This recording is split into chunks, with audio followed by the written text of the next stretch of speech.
मेरा नाम विकास सेतिया है। मैंने अभी जो यूपीएससी सीएससी 2020 का रिजल्ट आया है, मैंने उसमें अपनी 642वीं रैंक हासिल की है। ये मेरा प्रथम प्रयास था हिंदी मीडियम से। और अभी जो ये चैनल है मोटिवेशन फैक्ट्री, उस पर मैं अपनी ये बुक लिस्ट शेयर कर रहा हूँ। अगर पेपर वाइज बात की जाए तो जैसे जीएस वन के लिए, जीएस वन में जो सब्जेक्ट्स होते हैं हिस्ट्री के लिए, अगर हिस्ट्री पे बात की जाए तो मैंने वर्ल्ड हिस्ट्री के लिए मैंने कोचिंग के नोट्स से ही पढ़ाई की थी। इसके अलावा एक ओल्ड एनसीईआरटी आती है वर्ल्ड हिस्ट्री के लिए, मैंने उसका रेफरेंस लिया था। एंशियंट हिस्ट्री के लिए मेरे पास बुक थी 11th क्लास की ओल्ड एनसीईआरटी आती है, प्राचीन भारत। प्राचीन भारत आती है आर एस शर्मा की, तो मैंने इससे एंशियंट इंडिया की पढ़ाई की थी। और इसी प्रकार से एक ओल्ड एनसीईआरटी आती है सतीश चंद्र की, जो आती है मेडिवल इंडिया के लिए, तो उससे मैंने अपना मेडिवल इंडिया वाला पोर्शन कवर किया था। मॉडर्न इंडिया के लिए मेरे पास कोचिंग के नोट्स थे मेरे, और स्पेक्ट्रम, इन दोनों चीज़ों का मैंने सहारा लिया था। इसके अलावा अगर हिस्ट्री की बात इस पेपर में आती है तो इंडियन सोसाइटी के लिए मैंने विजन का जो प्रिंटेड नोट्स मार्केट में मिलता है, मैंने वहाँ से अपने टॉपिक कवर किए थे। और ज्योग्राफी, चूँकि ज्योग्राफी मेरा विषय भी रहा था ग्रेजुएशन के दौरान, तो ज्योग्राफी के लिए जो बुक लिस्ट मेरे पास कॉलेज में थी उसी को फॉलो किया था मैंने। लेकिन अगर एक जनरल वे में बात की जाए तो एनसीईआरटी 6 to 12 तक की एनसीईआरटी ज्योग्राफी के लिए ये इनफ है। और इसके अलावा एक जो मैंने दृष्टि आईएएस की कोई बुक आती है ज्योग्राफी की, भारत एवं विश्व का भूगोल, तो मैंने इस क्विक बुक से भी मदद ली थी काफ़ी। और एक यूट्यूब पर वेबसाइट है PMFIAS करके, तो उस पर भी ज्योग्राफी का और इन्वायरमेंट और साइंस एंड टेक, इन तीनों का कंटेंट काफ़ी अच्छा लिखा हुआ, तो मैंने उस वेबसाइट से भी काफ़ी मदद ली है। अब अगर सेकंड पेपर की बात करें पॉलिटी के लिए, तो पॉलिटी के लिए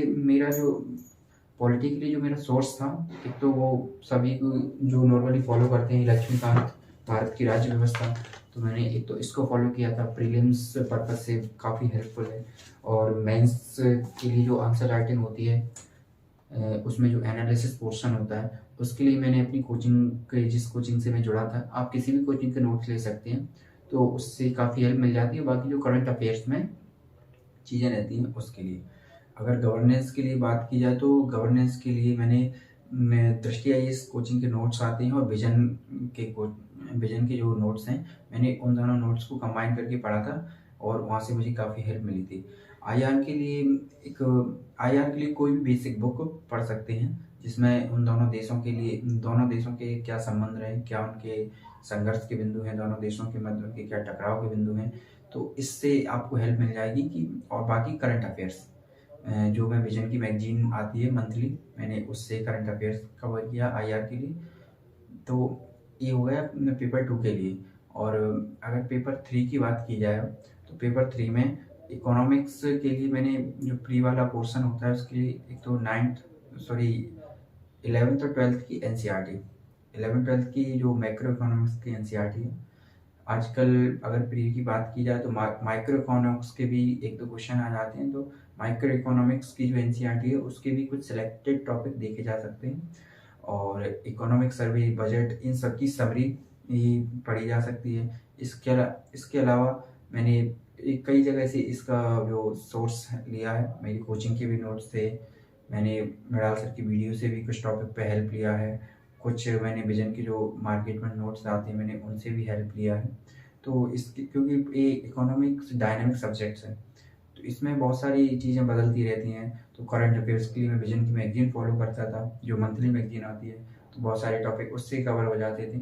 और फिर जो जो टॉपिक अगर कहीं से कोई छूट रहा है तो कभी विजन की मैगजीन से कर लिया, कभी इकोनॉमिक्स जैसे पेपर में गूगल का बहुत हेल्प मिलती है। गूगल से जो भी टॉपिक आपको क्लियर नहीं हो रहा है उसको सर्च करो, गूगल पे मिल जाती, तो मैंने वहाँ से भी काफ़ी हेल्प ली है। इंटरनल सिक्योरिटी के लिए सेम मेरा वही था, जो मैंने क्लास की थी कोचिंग में, उस कोचिंग के नोट्स दृष्टि आईएएस के और विजन आईएएस के, इन दोनों के मैंने नोट से इंटरनल सिक्योरिटी किया है। साइंस एंड टेक के लिए आप एक तो एनसीईआरटी पढ़ सकते हैं, और कोई भी basic book science and tech की, या फिर किसी भी कोचिंग के नोट्स जो एक आपको अंडरस्टैंडिंग दे दें कि जो वर्तमान में टेक्नोलॉजी चल रही है, चाहे वो नैनो टेक्नोलॉजी हो, रोबोटिक्स हो, आर्टिफिशियल इंटेलिजेंस हो, इनका बेसिक। और बाकी जो करंट अफेयर्स में आता है, इसके लिए ज़रूरी नहीं है आप किसी बुक को ही पढ़ो, आप इनको गूगल से भी पढ़ सकते हो, गूगल करके कि एआई क्या है, इसके एप्लीकेशंस क्या हैं, इससे जुड़े हुए ईएलएसआई क्या हैं, ethical, legal and social issues क्या हैं। इनको आप गूगल से पढ़ सकते हो, या किसी बेसिक बुक से या किसी कोचिंग के नोट से पढ़ सकते हो। और साइंस एंड टेक में जो करंट अफेयर्स में रहता है वो काफ़ी है। और इसके अलावा अगर पेपर एथिक्स की बात की जाए तो एथिक्स मैंने डॉक्टर विकास दिव्यकीर्ति सर की क्लास है, मैंने उनकी क्लास और जो नोट्स आते हैं दृष्टि आईएएस के, मैंने उन्हीं को फॉलो किया था। और एथिक्स और ऐसे वाला पोर्शन मैंने दोनों विकास सर की क्लास से किया हुआ था। तो ये थी दोस्तों मेरी बुक लिस्ट। और अगर मेरा ऑप्शनल हिंदी लिटरेचर था तो मैंने हिंदी लिटरेचर की क्लास भी मैंने विकास सर से की थी। तो उसके लिए एक तो क्लासेस और क्लास के जो नोट्स मिलते हैं, और एक क्रॉनिकल पब्लिकेशन का क्वेश्चन पे प्रीवियस ईयर क्वेश्चन पेपर आता है, उससे आप हेल्प ले सकते हैं कि प्रीवियस ईयर के क्वेश्चन कैसे आए, उनका आंसर का फॉर्मेट क्या है। ये मेरी बुक लिस्ट थी। और इस चीज़ का ध्यान रखना है कि मैं बताऊं या कोई भी बताए, किसी भी बुक मतलब किसी भी व्यक्ति की बुक लिस्ट को या किसी भी व्यक्ति की स्ट्रेटजी को आपको ब्लाइंडली फॉलो नहीं करता है, क्योंकि पर्सन टू पर्सन वेरी करती है। मेरी कैपेबिलिटी कुछ अलग है, मेरी ज़रूरतें कुछ अलग हैं, आपकी हो सकता है कुछ अलग है। तो ये जो बुक लिस्ट है ये मेरी तैयारी के दौरान मुझे काम में आई है। हो सकता है आपको इससे थोड़ी बहुत मदद मिले। आप इन बुक्स को एक बार देखिए, इनको एनालिसिस कीजिए कि क्या ये आपके लिए ज़रूरी साबित हो रही हैं। अगर ज़रूर इससे लगता है कि आपको इतनी हेल्प नहीं हो रही, तो आप किसी दूसरी बुक्स को प्रेफर कर सकते हैं। Thank you.